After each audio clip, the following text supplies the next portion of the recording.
हे friends, आज की video में हम ये क्वेश्चन को सॉल्व करने वाले हैं। हमारे इस क्वेश्चन को सॉल्व करने का मोटिव ये है कि जब भी हमारा क्वेश्चन में फोर्स वेरिएबल गिवन होता है, मतलब फोर्स वेरिएबल होता है, तो हम उस कंडीशन में वर्क डन कैसे फाइंड करते हैं। देखो, जब फोर्स वेरिएबल नहीं होता तो हम नॉर्मली वो एफ एस करके फाइंड कर लेते हैं। हम उन दोनों का मल्टीप्लिकेशन करके हम बहुत ईजिली फाइंड कर लेते हैं। बट जब फोर्स वेरिएबल हो, हमारा किस पे डिपेंड कर रहा है, एक्स में कर रहा है, वाई में कर रहा है, इसमें, तो हम कैसे वर्क डन को फाइंड करें। तो देखो, इसमें हमें टोटल करना पड़ता है और इसलिए हमें टोटल वर्क डन चाहिए होता है। तो पहले तो आप एक चीज़ लिख लो कि जब भी यहाँ पे फोर्स क्या रहता है, फोर्स वेरिएबल रहता है। क्या रहता है? वेरिएबल। तो हम क्या करते हैं? इंटीग्रेशन।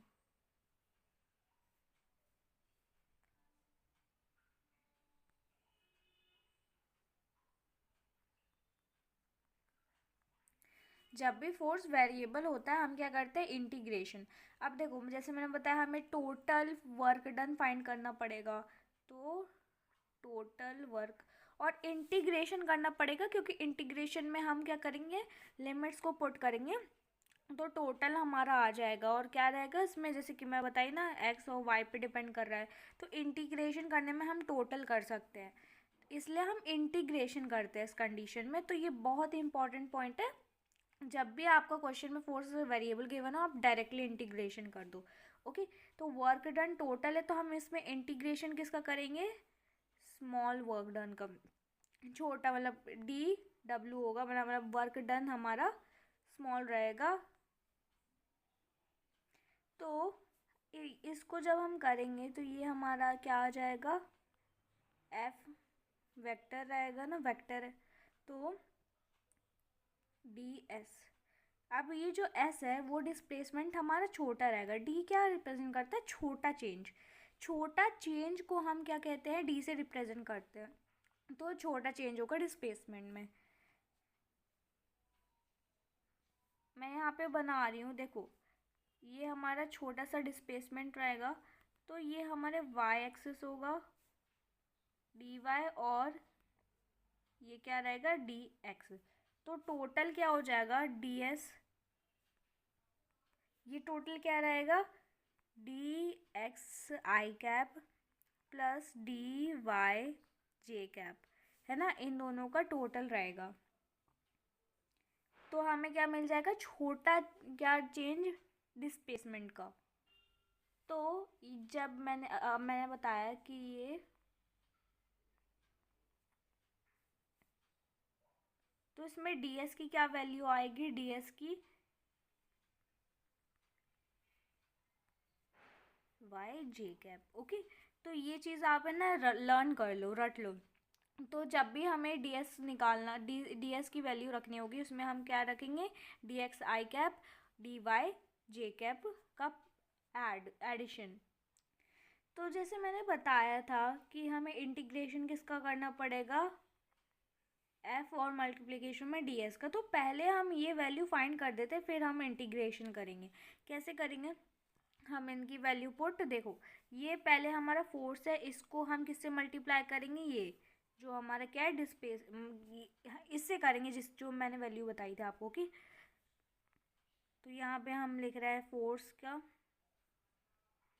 वाई, ये लिख रहे हैं हम। इसको मल्टीप्लाई किससे करेंगे? मैंने वो जो इसकी वैल्यू बताई थी वो क्या थी? डी एक्स आई कैप प्लस डी वाई जे कैप। अब इन दोनों को ऐड कर दे, वो मल्टीप्लाई कर देंगे। क्या कर देंगे? मल्टीप्लाई। तो इन दोनों को मल्टीप्लाई करेंगे तो जो हमारे ये दोनों है, ये दोनों मल्टीप्लाई हो जाएंगे, वाई वाई से मल्टीप्लाई हो जाएगा और एक्स एक्स से मल्टीप्लाई हो जाएगा। तो क्या आएगा? X square D X plus Y D Y. क्या आ गया? डी एक्स, एक्स स्क्वायर को किससे माइनस किया? मल्टीप्लाई किया डी एक्स से, और वाई को किससे मल्टीप्लाई किया? डी वाई से। अब जब हमारी फाइनली एफ डी एस की वैल्यू आ गई है, किसकी? इसकी वैल्यू आ गई, तो हम फाइनली क्या कर देंगे? इंटीग्रेशन कर देंगे। ओके। तो इंटीग्रेशन कैसे करेंगे?